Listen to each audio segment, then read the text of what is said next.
یہ پشاور کا علاقہ چرسدہ روڈ ہے۔ چند سال قبل یہاں ہرے بھرے لہلہاتے کھیت ہوا کرتے تھے۔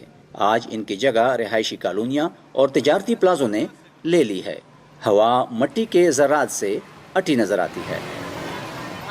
میں تو یہ دیکھ رہا ہوں کہ آئندہ 10-15 سال کے بعد اگر ہم پشاور کو دیکھیں، پشاور کے سراؤنڈنگ میں ہم دیکھیں تو آپ کو مستقبل قریب میں بڑی بڑی عمارتیں کنکریٹ سے بنی ہوئی آپ کو گلی کوچے جو نا وہ ملیں گے، اور اس کی جو تاریخی حیثیت ہے جہاں پہ آپ کو بلڈنگ وغیرہ ابھی موجودہ جو ایگزسٹ کر رہی ہیں یہ چیزیں تقریباً ختم ہو جائیں گی۔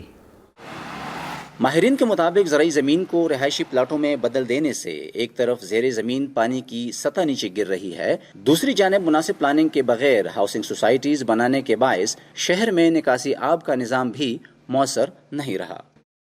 اکثر آپ نے دیکھا ہوگا کہ شہروں کے قریب جو نکاسی آب کے وہ نالے ہوتے ہیں اس کے اوپر ہم نے عمارتیں بنائی ہوتی ہیں، تو وہ ہم خود سے وہ بلاک کرتے ہیں، اور یہ جگہ جگہ پہ پشاور میں دیکھیں تھوڑی سی بارش ہو جاتی ہے تو سارے سڑکیں وہ تالاب کا منظر پیش کرتی ہیں، جگہ جگہ پہ سیلاب آتے ہیں۔ کراچی کا مثال لے لیں، ابھی بارش سے کتنی زیادہ اربن فلڈنگ ہو گئی۔ تو اربن فلڈنگ کیوں ہوتا ہے؟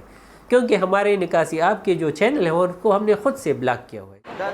بہتر سہولیات اور روزگار کی تلاش میں صوبے کے مختلف حصوں سے لوگ پشاور کا رخ کرتے ہیں۔ اس کے علاوہ سابقہ قبائلی علاقوں میں دہشت گردوں کے خلاف فوجی آپریشن کے باعث بھی بڑی تعداد میں لوگ پشاور منتقل ہوئے۔ گزشتہ 2 دہائیوں کے دوران شہر کی آبادی دگنی سے بھی زیادہ ہو گئی ہے۔ پشاور کو کبھی پھولوں کا شہر کہا جاتا تھا، لیکن اب سرسبز لہلہاتے کھیتوں کی جگہ بلند و بانگ عمارتوں نے لے لی ہے۔ ماہرین کے مطابق اس کی وجہ سے نہ صرف شہر کا درجہ حرارت بڑھا ہے بلکہ ماحول پر بھی گہرا اثر پڑا ہے۔ ایک وقت تھا جب پشاور میں کم از کم 30 تاریخی باغات موجود تھے، آج صرف 3 رہ گئے ہیں۔ وزیر اعلیٰ صوبہ خیبر پختونخوا کے معاون خصوصی برائے اطلاعات و بلدیات کامران بنگش کا کہنا ہے کہ پشاور ریوائیول پلان یعنی بحالی کے منصوبے کے تحت شہر کے تاریخی مقامات کی حالت کو بہتر بنانے پر کام کیا جائے گا۔